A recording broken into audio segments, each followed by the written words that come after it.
Hello viewers, welcome to. நான் இப்போ வந்து வத்த குழம்பு எப்படி செய்கிறேன்னு.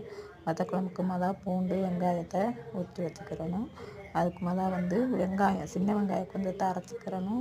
தக்காளியும் கொஞ்சம் 2 தக்காளி போட்டு அது தனியாக அரைச்சி வச்சுக்கிறணும். தேங்காய் அச்சில் தனியாக அரைச்சி பால் எடுத்து வச்சுக்கிறணும். புளி கொஞ்சம் ஊற வச்சு அதையும் கரைச்சி எடுத்து வச்சுக்கிறணும். ஒரு எண்ணெய் காயும், கடுகு உளுந்தம் பருப்பு, வெந்தயம், கருவேப்பிலை, பூண்டு, வெங்காயத்தை போட்டு நல்லா வதக்கணும். அது வதங்கின பிறகு லைட்டாக கொஞ்சம் உப்பை போட்டு, அதுக்கப்புறம் நம்ம அரைச்சி வச்சுருக்கோம்ல வெங்காய விழுது, அதை கொஞ்சம் சேர்க்கணும். வெங்காய விழுது சேர்த்துட்டு தக்காளி அரைச்சி வச்சுருக்கோம், அதையும் போட்டு நல்லா வதக்கணும்.